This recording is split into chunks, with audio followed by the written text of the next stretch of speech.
Assalamualaikum sahabat, terima kasih sudah klik video ini. Jangan lupa kirimkan sholawat kepada Nabi Muhammad SAW di kolom komentar. Terima kasih juga untuk sahabat yang sudah like, komen, dan subscribe. Semoga hidup sahabat penuh berkah dan selalu dalam lindungan Allah Subhanahu wa Ta'ala. Amin. Seorang gadis muda dinikahkan dengan kakek tua yang sangat mendambakan keturunan.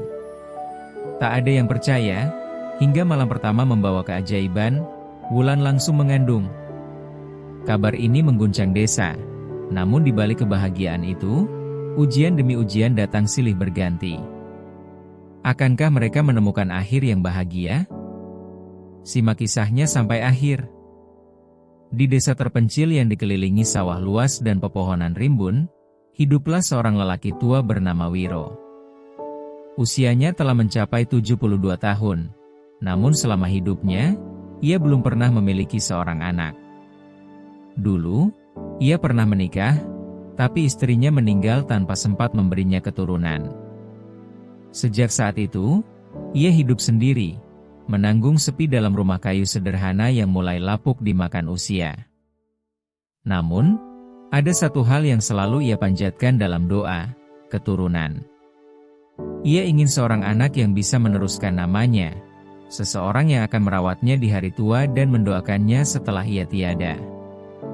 Di desa itu, hiduplah seorang gadis muda bernama Wulan, berusia 20 tahun, jauh lebih muda dibandingkan Wiro.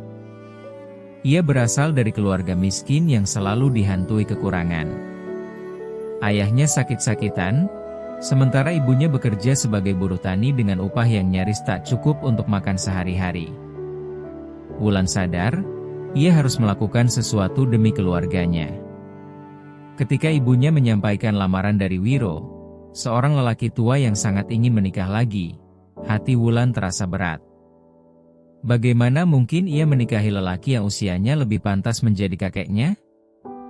Namun, demi keluarganya, ia akhirnya menerima lamaran itu dengan perasaan hancur. Ketika kabar pernikahan mereka tersebar, desa menjadi gempar. Orang-orang bergunjing, menertawakan keputusan Wulan. Apa yang dia harapkan dari seorang lelaki tua? Harta? Atau sekadar belas kasihan? Bisik mereka. Tak sedikit pula yang mengejek Wiro, mengatakan bahwa ia terlalu tua untuk menikahi gadis muda. Bisa apa dia? Bahkan berjalan saja kadang tertatih, bagaimana mungkin dia bisa memberi keturunan? Wiro hanya bisa menunduk mendengar segala cemoohan itu. Hari pernikahan pun tiba. Tidak ada pesta meriah, hanya akad sederhana di rumah Wiro dengan saksi beberapa tetua desa. Wulan duduk dengan wajah pucat, matanya menerawang kosong. Hatinya berontak, tapi bibirnya tetap mengucapkan ijab kabul dengan suara lirih. Sementara itu, Wiro menatap Wulan dengan mata berkaca-kaca. Ia tahu, gadis itu tidak mencintainya. Ia sadar, pernikahan ini bukan atas dasar cinta, melainkan keterpaksaan. Namun, ia tetap berharap, suatu hari nanti, Wulan bisa menerima dan mencintainya sebagai suami. Malam pertama tiba, dan perasaan Wulan berkecamuk. Ia duduk di tepi ranjang, merasa terperangkap dalam kehidupan yang tidak pernah ia bayangkan. Di sisi lain, Wiro juga merasakan kegelisahan yang sama. Ia sadar betul bahwa dirinya hanyalah lelaki tua yang nyaris kehilangan harapan. Sementara Wulan adalah gadis muda yang seharusnya memiliki masa depan yang lebih baik. Dengan suara bergetar, Wiro berkata, "Aku tahu kau tidak mencintaiku, Wulan. Aku tak akan memaksamu. Aku hanya ingin kau menerimaku sebagai bagian dari hidupmu, walau hanya sedikit." Mendengar kata-kata itu, dada Wulan terasa sesak. Ada sesuatu dalam suara Wiro yang membuat hatinya tersentuh, sebuah kesepian mendalam yang selama ini ia abaikan. Malam itu, Wiro tidak memaksa, tidak menuntut. Ia hanya ingin Wulan merasa aman. Dan entah mengapa, Untuk pertama kalinya, Wulan melihat Wiro bukan sebagai lelaki tua yang dipaksakan menjadi suaminya, tapi sebagai seseorang yang benar-benar menginginkan keluarga. Namun, siapa sangka, malam pertama itu akan menjadi awal dari sebuah keajaiban besar yang tak pernah mereka duga. Malam itu, hujan turun perlahan, menabuh atap rumah kayu Wiro dengan irama yang menenangkan. Di dalam kamar yang remang, Wulan duduk diam, masih mencoba memahami nasib yang kini ia jalani. Ia tak pernah membayangkan hidupnya akan seperti ini, menjadi istri dari seorang lelaki yang jauh lebih tua, seseorang yang dulu hanya ia lihat sebagai tetua desa. Namun, ada sesuatu dalam cara Wiro memperlakukannya malam itu yang membuatnya terdiam. Bukan paksaan, bukan nafsu, hanya kesabaran dan kelembutan. Wiro, dengan segala keterbatasan fisiknya, tak ingin menyakiti hati istrinya. Ia sadar, dirinya bukan lelaki muda yang bisa menawarkan gairah atau janji masa depan yang panjang. Tapi malam itu, di antara hembusan angin yang masuk melalui celah jendela, dua jiwa yang sama-sama kesepian akhirnya bersatu. Wiro, dengan penuh kelembutan, menyentuh Wulan seolah dirinya sedang memegang sesuatu yang sangat rapuh. Dan entah mengapa, Wulan tidak merasa takut. Dalam hatinya yang masih diliputi kebingungan, ada perasaan hangat yang perlahan menyusup ke relung hatinya. Keesokan harinya, Wulan terbangun dengan perasaan campur aduk. Ia menatap Wiro yang masih terlelap di sampingnya. Wajah lelaki tua itu tampak damai, seolah beban kesepian yang selama ini menghantuinya mulai lurus sedikit demi sedikit. Wulan menarik napas panjang, mencoba meyakinkan dirinya bahwa ia telah menerima nasibnya. Namun, jauh di lubuk hatinya, ada sesuatu yang terasa berbeda. Sesuatu yang tak bisa ia jelaskan, seolah ada benih kehidupan yang mulai tumbuh dalam dirinya.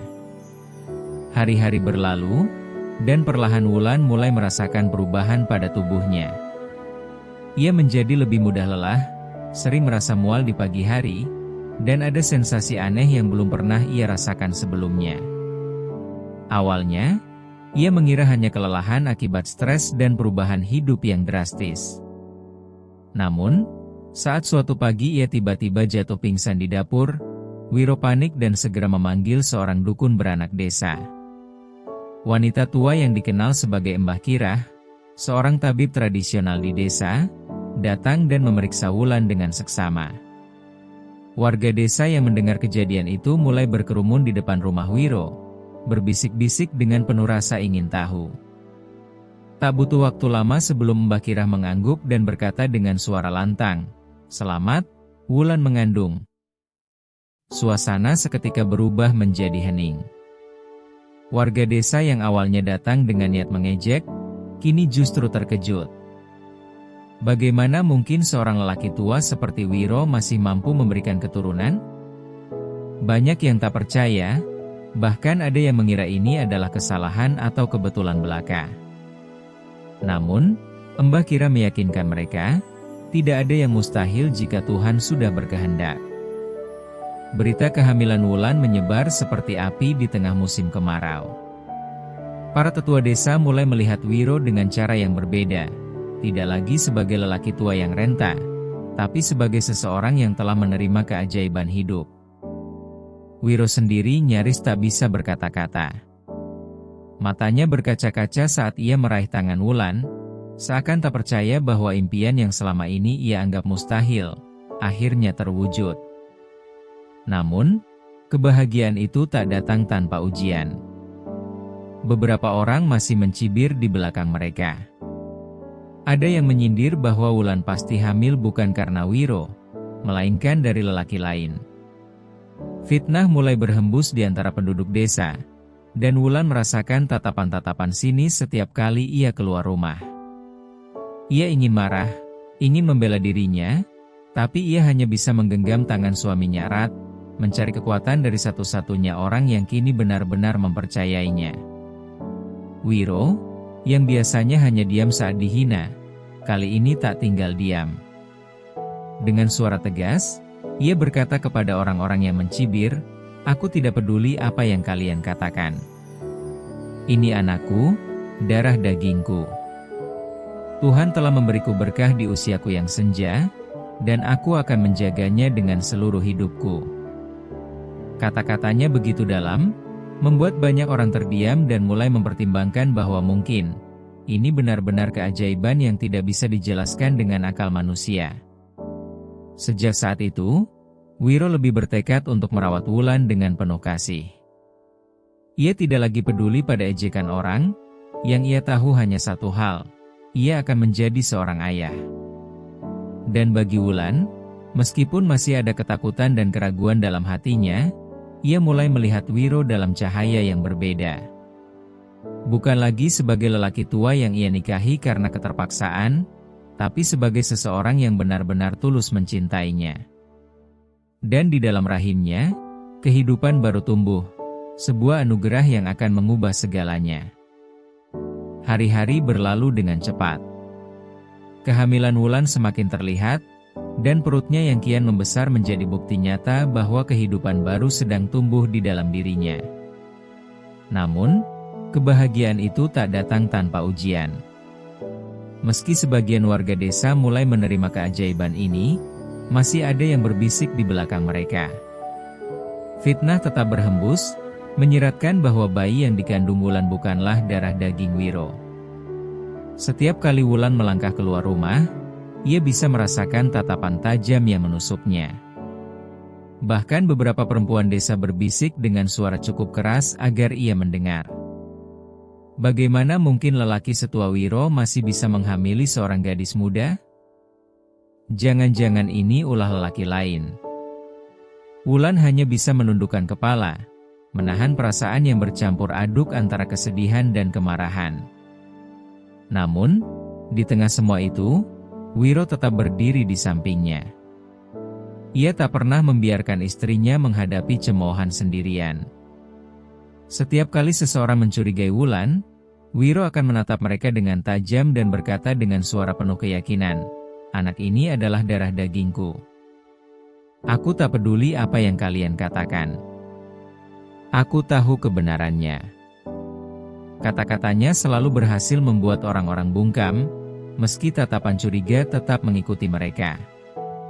Di balik kesabaran dan ketegaran Wiro, ada ketakutan yang ia sembunyikan rapat-rapat. Bagaimana jika ia tidak sempat melihat anaknya lahir? Usianya sudah renta, dan ia tahu tubuhnya tak sekuat dulu.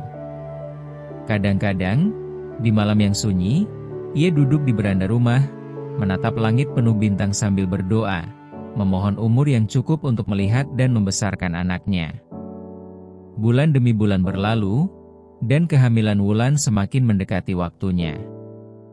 Hingga suatu malam, di tengah derasnya hujan, Wulan terbangun dengan rasa sakit yang luar biasa di perutnya. Ia menggenggam tangan Wiro dengan erat, matanya penuh ketakutan. "Kakek, sakit sekali. Aku rasa sudah waktunya." Suaranya bergetar di antara tarikan napas yang tak teratur. Wiro langsung panik. Ia berlari keluar rumah, menerjang hujan deras dengan tubuh yang semakin lemah, mengetuk pintu rumah Mbah Kirah, sang dukun beranak. "Mbah, tolong.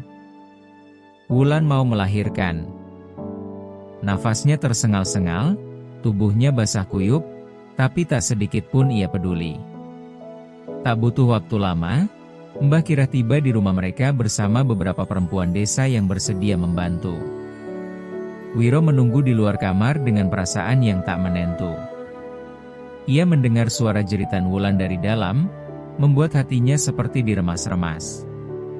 Ia ingin berada di sana, ingin menggenggam tangan istrinya, tapi ada desa melarang lelaki masuk saat proses persalinan berlangsung. Hujan masih turun deras, mengguyur atap rumah mereka, seakan ikut merasakan ketegangan yang memenuhi udara. Wiro berdiri di depan pintu, kedua tangannya terkepal, berdoa tanpa henti. "Tuhan, aku mohon, selamatkan dia, selamatkan anakku. Aku ingin melihatnya lahir." Air matanya jatuh, bercampur dengan tetesan hujan yang merembes dari atap rumah. Setelah apa yang terasa seperti waktu yang tak berkesudahan, tiba-tiba suara tangisan bayi pecah di udara. Tangisan nyaring yang langsung menggetarkan hati Wiro. Pintu kamar terbuka, dan Mbak Kira keluar dengan senyum lelah di wajahnya. "Selamat, Wiro. Kau telah menjadi seorang ayah." Wiro terpaku di tempatnya, matanya memanas.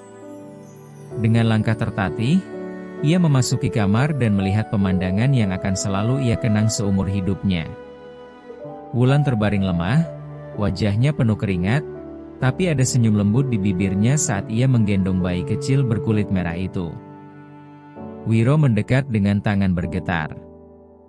Saat ia mengulurkan tangannya untuk menyentuh wajah mungil anaknya, air mata yang selama ini ia tahan akhirnya jatuh tanpa bisa dibendung. "Anakku?"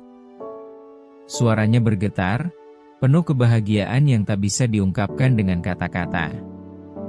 Ia menamai bayi itu Bagas, yang berarti kuat dan beruntung. Nama yang ia pilih dengan harapan anaknya akan tumbuh menjadi lelaki yang gagah, jauh lebih kuat dari dirinya. Wulan menatap suaminya dengan mata berkaca-kaca, dan untuk pertama kalinya sejak mereka menikah, ia melihat Wiro sebagai lelaki yang ia kagumi, bukan hanya sebagai seseorang yang ia nikahi karena keadaan. Kehidupan mereka berubah sejak hari itu. Orang-orang desa yang dulu mencemooh kini datang memberi selamat. Beberapa yang dulu meragukan Wiro kini menundukkan kepala, mengakui bahwa keajaiban benar-benar telah terjadi di desa mereka. Namun, bagi Wiro, tidak ada yang lebih berharga dari momen itu. Di usianya yang senja, ia akhirnya mendapatkan apa yang selama ini ia impikan. Seorang anak, sebuah keluarga, dan kebahagiaan yang tak pernah ia duga akan menjadi miliknya. Waktu berlalu dengan cepat. Bagas tumbuh menjadi anak yang sehat dan kuat, persis seperti doa yang Wiro panjatkan setiap malam. Setiap pagi, lelaki tua itu akan menggendong anaknya di bahunya, berjalan-jalan di sekitar desa dengan penuh kebanggaan. Orang-orang yang dulu mencemoohnya kini tersenyum saat melihat mereka, seakan lupa bahwa mereka pernah meragukan keajaiban ini. Wiro tidak peduli. Yang ia tahu, hidupnya kini jauh lebih lengkap. Namun, di balik kebahagiaan itu, Wulan mulai merasa gelisah. Ia mulai merasakan perubahan dalam tubuhnya. Mual yang datang lebih sering, tubuhnya cepat lelah, dan perasaan aneh yang dulu pernah ia rasakan saat mengandung Bagas. Awalnya, ia mengira hanya kelelahan karena merawat bayi dan mengurus rumah. Tapi ketika ia terlambat datang bulan, hatinya bergetar. Apakah mungkin? Wulan tidak langsung memberitahu Wiro. Ia takut berharap terlalu banyak, takut dianggap terlalu cepat. Namun, ketika suatu pagi ia kembali jatuh pingsan di dapur, Wiro langsung panik. Dengan tergesa-gesa, ia kembali berlari mengetuk rumah Mbah Kirah, sang dukun beranak, sama seperti dulu saat Wulan hendak melahirkan. Setelah melakukan pemeriksaan, Mbah Kirah tersenyum dan mengangguk. Wulan mengandung lagi. Sejenak, rumah itu dipenuhi keheningan. Wiro terpaku di tempatnya, tak percaya dengan apa yang baru saja ia dengar. Wulan menatap suaminya dengan mata berkaca-kaca. Keajaiban itu terjadi lagi. Tuhan tidak hanya memberinya seorang anak, tetapi juga memberinya kesempatan untuk merasakan kebahagiaan itu sekali lagi. Namun, kehamilan kali ini tidak semudah yang pertama. Wulan sering merasa lemas, dan tubuhnya lebih rentan dibanding sebelumnya. Wiro yang kini semakin menua pun mulai merasa khawatir. Kadang, di tengah malam, ia terbangun dan menatap istrinya yang tidur dengan perut semakin membesar, bertanya-tanya dalam hatinya, apakah aku masih punya cukup waktu untuk melihat anak ini lahir? Untuk membesarkannya? Meski begitu, Wiro tidak pernah membiarkan kekhawatirannya terlihat. Ia tetap merawat Wulan dengan penuh cinta, memastikan istrinya mendapatkan makanan yang cukup dan tidak terlalu lelah. Bagas yang masih kecil bahkan ikut menunjukkan kasih sayangnya. Seringkali membelai perut ibunya seolah sudah mengerti bahwa di dalam sana ada adiknya yang sedang tumbuh. 9 bulan berlalu dengan penuh ketegangan. Dan akhirnya, pada suatu malam yang sunyi, tangisan bayi kembali menggema di rumah mereka. Seorang bayi perempuan lahir dengan sehat dan selamat. Wiro kembali menangis, kali ini dengan perasaan yang jauh lebih dalam. Ia menamai putrinya Sari, yang berarti inti dari kebahagiaan. Di usianya yang semakin senja, Wiro menyadari satu hal, Tuhan telah memberikan lebih dari apa yang pernah ia minta. Ia tidak hanya diberi seorang anak, tetapi 2. Tidak hanya diberi kehidupan baru, tetapi juga kesempatan untuk merasakannya dengan sepenuh hati. Ia memandang Wulan yang kini tersenyum dengan Sari di pelukannya, lalu menatap Bagas yang tertidur di dekatnya, dan untuk pertama kalinya dalam hidupnya, ia merasa benar-benar lengkap. Tahun-tahun berlalu, dan rumah kecil Wiro kini penuh dengan tawa anak-anak. Bagas tumbuh menjadi bocah pemberani dan penuh rasa ingin tahu. Sementara Sari adalah gadis kecil yang manja dan selalu mencari perlindungan dalam dekapan ayahnya. Wiro, meski tubuhnya semakin lemah, tetap melakukan segala yang ia bisa untuk memastikan anak-anaknya tumbuh dengan cinta dan kebahagiaan. Namun, di balik kebahagiaan itu, Wiro mulai merasakan tubuhnya semakin renta. Napasnya lebih sering tersengal, punggungnya lebih sering terasa nyeri, dan tenaganya tak sekuat dulu. Kadang-kadang, saat duduk di beranda rumah sambil menggendong Sari yang tertidur dalam pelukannya, ia menatap langit dan bertanya dalam hati, berapa lama lagi aku bisa bersama mereka? Suatu hari, Wiro jatuh sakit. Tubuhnya yang dulu kokoh kini tak lagi mampu menahan usia. Wulan merawatnya siang dan malam, tanpa mengeluh sedikit pun. Bagas yang baru berusia 5 tahun hanya bisa duduk di samping tempat tidur ayahnya, menggenggam tangannya yang mulai dingin. Sari, yang masih terlalu kecil untuk mengerti, hanya bisa menangis dalam pelukan ibunya, merasakan ada sesuatu yang tak ia pahami. Melihat wajah keluarganya, Wiro tersenyum lemah. Ia tidak takut mati. Ia hanya takut meninggalkan mereka terlalu cepat, takut tidak bisa melihat Bagas tumbuh menjadi lelaki dewasa atau menyaksikan Sari mengenakan kebaya di hari pernikahannya. Tapi waktu tak bisa dihentikan. Ia tahu, saatnya sudah dekat. Di malam terakhirnya, dengan suara yang lemah tapi penuh cinta, Wiro memanggil Wulan. "Jaga mereka, Wulan," bisiknya sambil menatap mata istrinya dengan penuh harapan. "Ajari mereka menjadi orang baik, ajari mereka untuk selalu mencintai keluarga." Air mata Wulan jatuh tanpa bisa ia tahan. Ia menggenggam tangan suaminya erat, berharap bisa menghentikan waktu. "Jangan pergi, kakek. Bagas dan Sari masih butuh ayah." Suaranya bergetar, penuh kepedihan yang tak bisa diungkapkan dengan kata-kata. Wiro tersenyum, meski napasnya semakin lemah. Ia menatap anak-anaknya sekali lagi, mengukir wajah mereka dalam ingatannya. Lalu, dengan satu tarikan napas panjang, ia pergi, tenang, dalam tidur, dengan senyuman di bibirnya. Tangis pecah di rumah kecil itu. Wulan menangis dalam diam, menggenggam tangan suaminya yang kini tak lagi bernyawa. Bagas, meski masih kecil, menangis sejadi-jadinya, mengguncang tubuh ayahnya, berharap ia akan bangun lagi.